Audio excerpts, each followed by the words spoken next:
Today, lesson is entitled, it's from Matthew 5, verse 38 through 42. What we're going to be looking at. And the title of the lesson is Personal Vengeance. Personal Vengeance.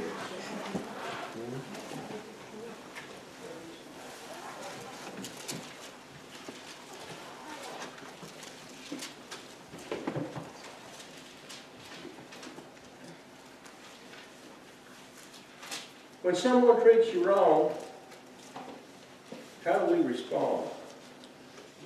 Well, think about that. What do you do when someone treats you wrong?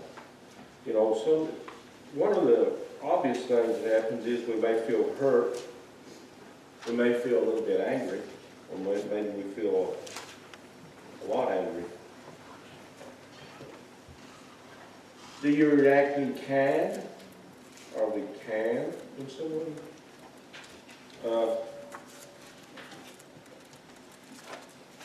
treats us disrespectfully or something like that?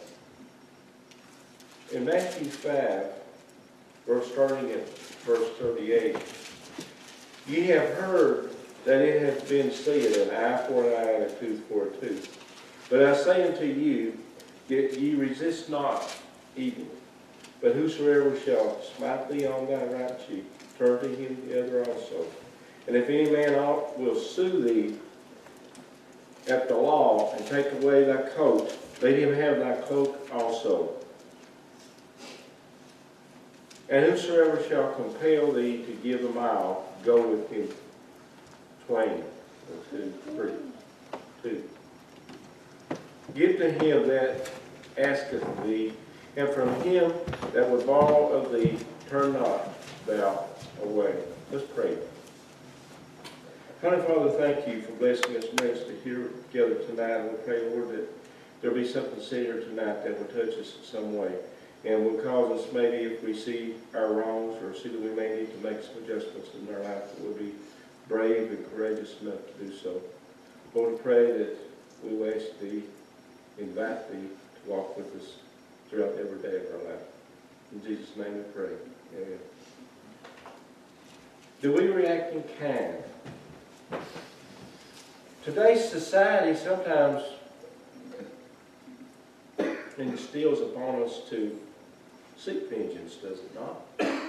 What does stand up for yourself sometimes mean? You know, how do we use that word? It's just used overly used sometimes and used incorrectly sometimes, but we've all heard it. Stand up for yourself. Stand up for yourself. Don't let them do that to you. You know, just knowing that, sometimes let things boil within us or turmoil within us, and sometimes we act irrationally. I have been very, very responsible for doing those things. Terrible for that stuff. I admit it. I work on it. Usually I regret it, but I do it. I have done it. Hope I don't do it anymore, but I have to take one day at a time on that sometimes. Do we just stand there and take whatever abuse is given? Do you just stand and take it? What's the proper way to respond? In his Sermon on the Mount, Jesus taught concerning the righteousness of the kingdom. He did so by contrasting it with the so-called righteousness of the scribes and Pharisees, noting how the law had been interpreted and applied, declaring what he expected of his disciples. We've seen Jesus contrast this righteousness in such manners as murder and anger. That's in Matthew 5, verse 21 through 26. This is addressed. Adultery, Matthew 5, 27 through 30. Swearing of oaths, Matthew 5, 33 through 37. In this lesson, we shall look at what Jesus taught concerning personal vengeance. Concerning an eye for an eye and a tooth for a tooth. It's found in Exodus 21, verse 24 and 25. If in that, an eye for an eye, a tooth for a tooth, if a servant's eye be put out,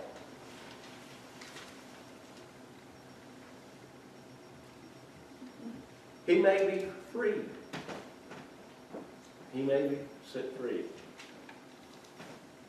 Eye for an eye, tooth for a tooth, a foot for a tooth. A parallel passage of Deuteronomy 19, verse 21.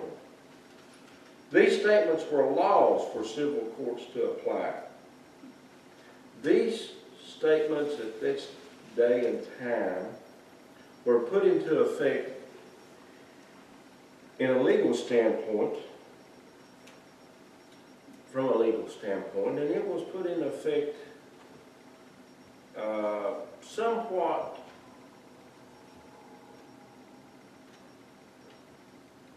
to get compensation for wrongs done to someone. You know, if someone does something wrong, or someone is sued, or someone is taken to court, you can't get something out of them that they don't have. You could sue and, take them to court. And when I say take them to court, the law can say, look, you owe him because you put his eye out. Well, what do they have? They have no monetary possessions. So, at that point in time, an eye for an eye, a tooth for a tooth was used in a way to compensate. These statements were laws for civil courts to apply. They were given to guide the priest in meting out proper punishment. And again, we're looking at a time when money and possessions to some people, as it is sometimes today, were not something that you couldn't get it. Maybe the person did something wrong to someone. And we're thinking too here that it's a wrong done unto them, not an accident. Some people accidentally get things happen to them, but something happened, and you can apply the eye for an eye, a tooth for a tooth farther in this last passage here we talked about, in that it goes farther than that, in that what was given, what the court decided, the person had to give back, or if the losing side, let's say, had to pay in an equal portion. And it would apply to anything, but one thing it would be is an eye for an eye, a tooth for a tooth. A house for a house, a cow for a cow. If you did something to someone and caused them to lose their property, or you took their property, it would be repaid by you. If it was a bodily injury, it would be repaid by you in your body. That's the way it was done. But notice that the scribes affirmed what they had done. They interpreted these statements so as to justify personal retribution. Applied them by frequently taking matters of revenge into their own hands, just as many people do today. This system, once again,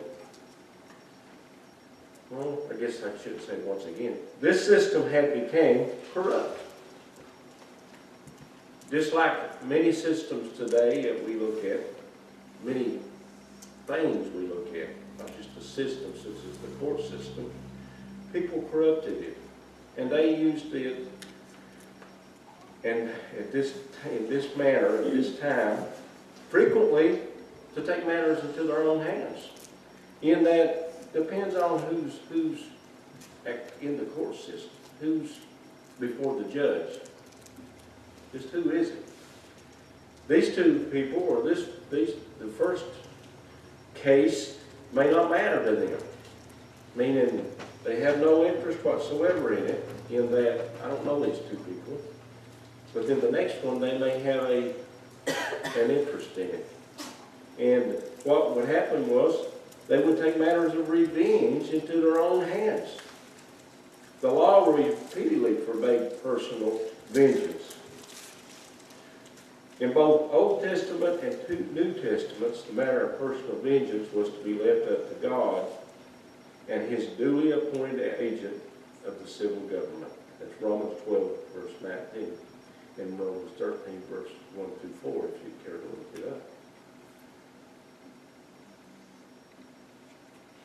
Personal vengeance was to be left up to God. You know, many times in our lifetime, well, sometimes in our lifetime, we are wronged by someone, duly wronged by someone. That means they blatantly did us wrong. They probably, maybe, knew they'd done us wrong.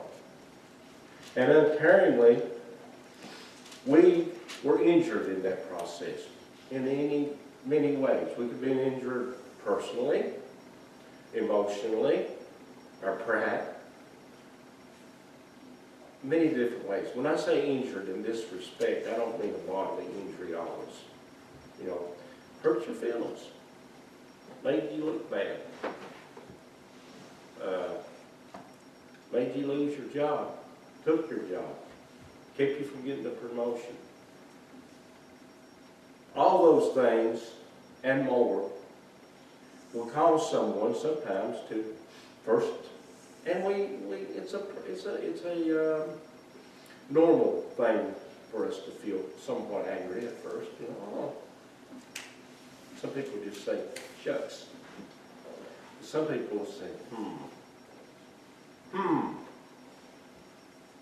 the next day they go the same way. They're like, I'll get, you know, and before long they're like, he or she has really done me wrong.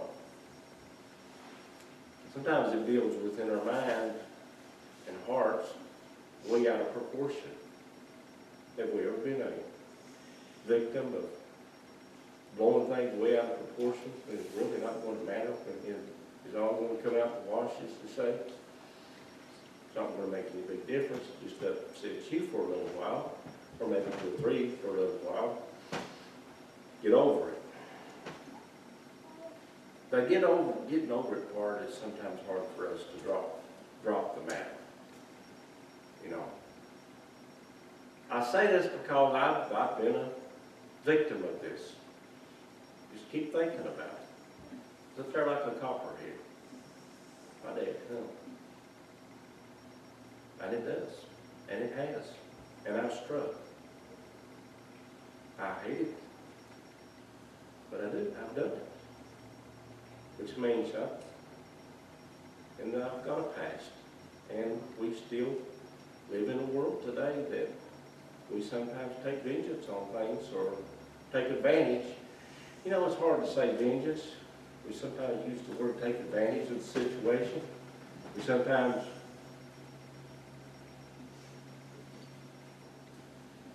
look at the situation and interject ourselves in a situation where it's really none of our business, only because I know what they did to me. So we need to think about that sometimes. But you know what? Today's society is a society that says don't let anybody push you around, whatever it means. Does anybody agree with that? They say don't back down. Don't back down. Don't let them do that. You ever heard anybody say that? Don't let them do that to you. And it's hard. I believe it's one of the most difficult things to do as a Christian. I mean, let's face it, we don't all go around and think, I may just steal something today. You know, I may just get in a fight today. You get up in the morning and say, I believe today before dark I'm going to get in a fight. But whenever somebody does you wrong, it's afterwards that you think, damn it, what about that? And you're sitting there by yourself, just can't get that out of my mind. And it blows all out of proportion, and sometimes we act when we shouldn't act. Many times we regret it afterwards. Sometimes, though, the damage has already been done. Sometimes the damage has already been done. You've already done it. It's really bad. It hurts. It's pain in the neck whenever you're having to sit and admit that you messed up and think, you know, I'll just do with me what you want. I did it. I took revenge. I did it. I interjected myself into this situation when I should have well enough along.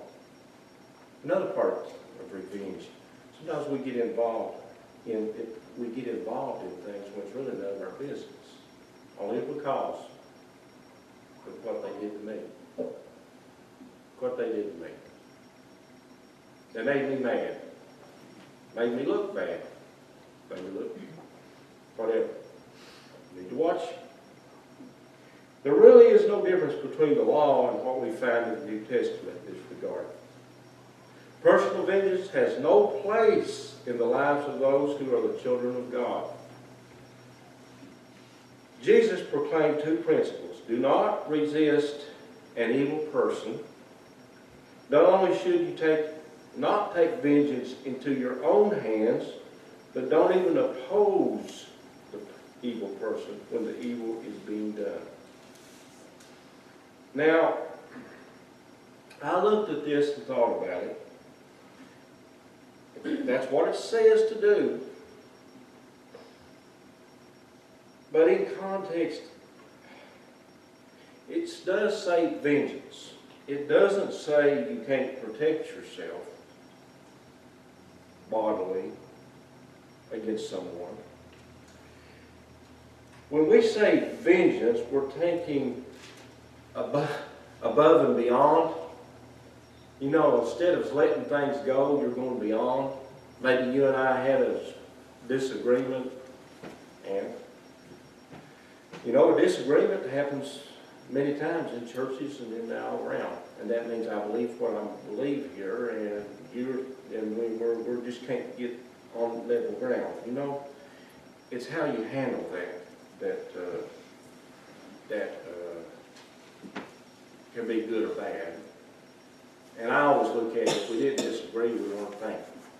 You know, if I just walked around, yeah, that's what we're going to do. Think about it, just over here, that's what we're going to do, I'll do it. Don't you ever think for yourself? No, nobody, and everybody don't think the same. You know? How many times, and I've had this happen, have we had a disagreement, what we would call a disagreement? We're just not reading off the same page. Come to find out, we're both thinking the same thing, we just can't communicate it to each other. But, oh, well, that's what I mean. We're a lot more alike than we think we are. That's not what we're talking about here. What we're talking about is where someone blatantly says, I got your number. I got your number, buddy. You just wait. We should respond to evil by doing good. You know, something I tried, and it worked. And actually this was in an AA meeting.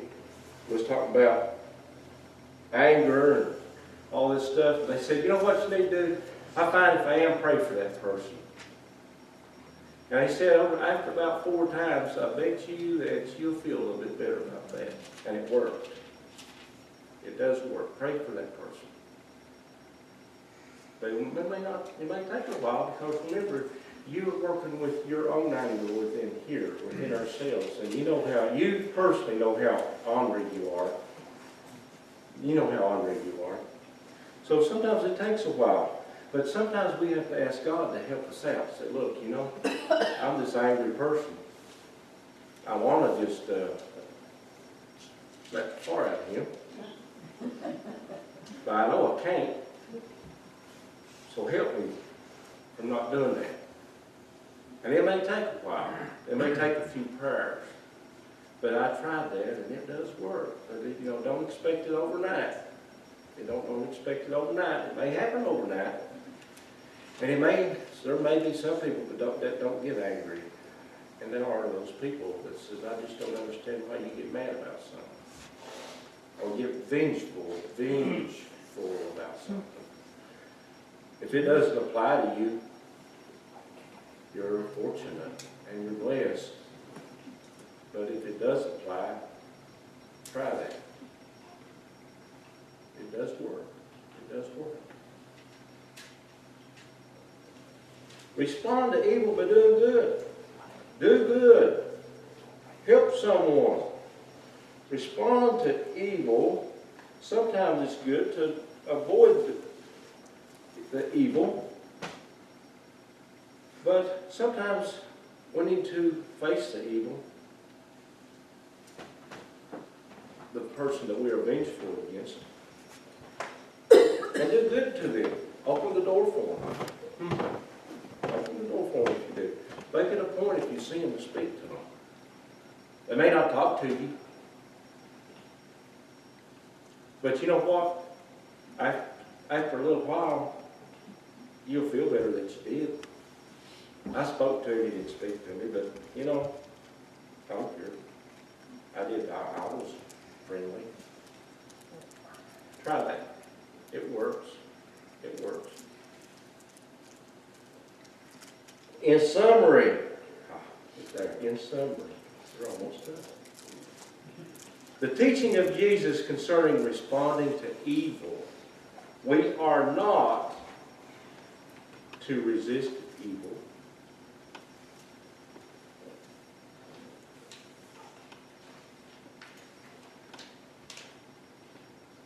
We are not. We are to respond by doing good in turn. I had to jerk the paper out there. I thought, what does this say? We are not to resist evil. I thought, oh no. The next sentence explained it. I looked over this, but I didn't realize how that came out. We are not to resist it. You know, Christians really shouldn't resist evil by running from it. Oh no, there's Job. He's a bad dude. I'm going down the other aisle. If we ever, well, you don't have to hold up our hand. If we ever sort of avoid it, I'm not going there. We are to respond by doing good in turn. You know, we have one thing on our side. We have God on our side. And with God on your side, you can stand against the worst person or the worst situation in this world. You can stand against the worst situation in this world with God on your side. No matter how bad they are, how bad the situation is, we have the ability to resist this. Now, let me also say that all of this good that we're supposed to do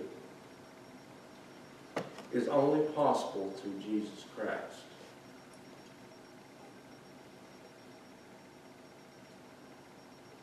It's only possible through Jesus Christ. The reason why there's so much evil going on in the world today is Jesus Christ is not in the hearts of those folks. You know, we have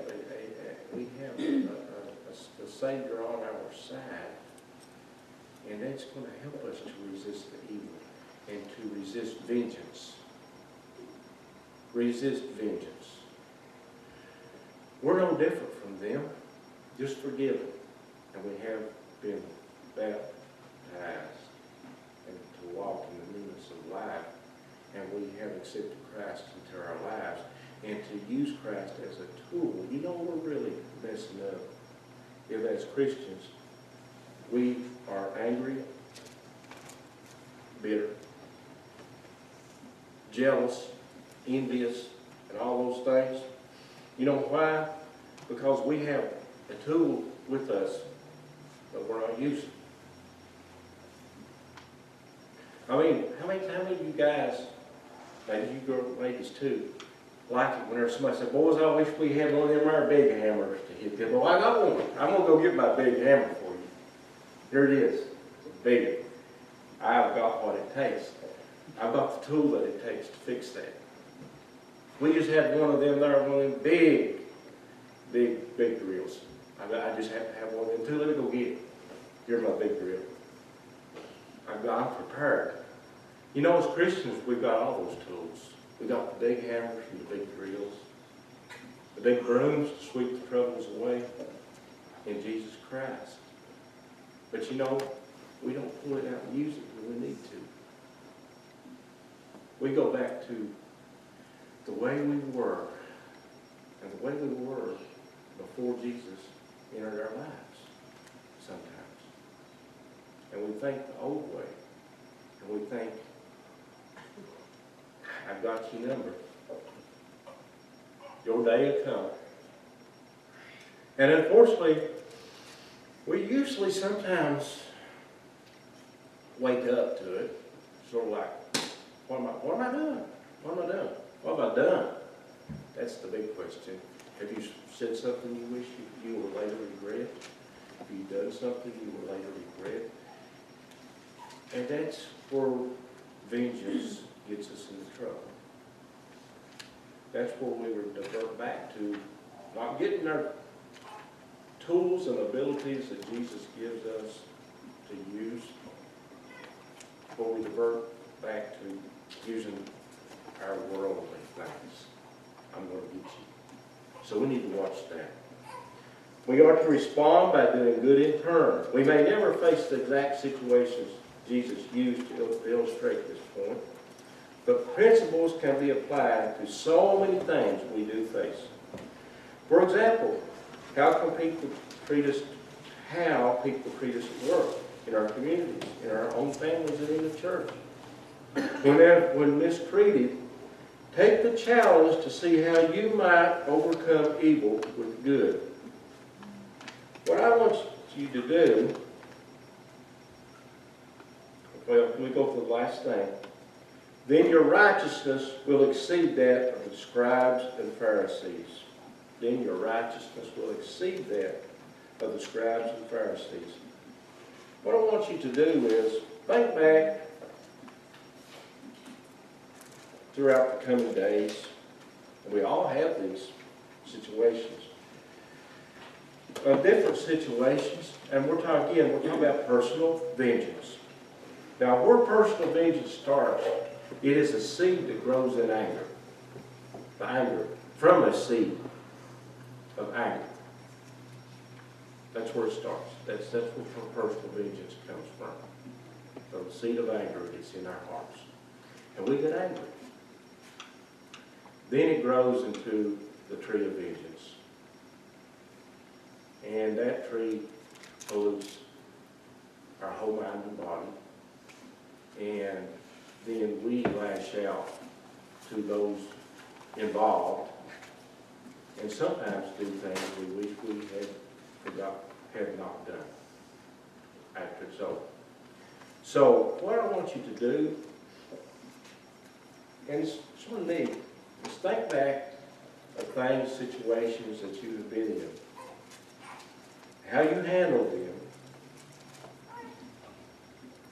And remember, vengeance and anger and bitterness are all in the same little box right here if we put it in a box.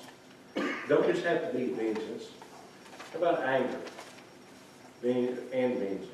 Or how long, sometime when you may be angry at somebody for several days or several weeks or a month. It does happen, you know that? Think back to how you could have handled it differently. Just think. What should I have done in that situation? What made me do that? Or if we were vengeful, say that you just said something, I'll fix him. I said something, fixed him, and think about that. And see how you were thinking. See how your mind is thinking. And what you got to do is sort of learn. It's a learned behavior. Learn how to do it differently. Do it differently. Remember, vengeance is mine, says the Lord. It's not ours. And every time we try it, we'll mess it up. We know it. Thank you.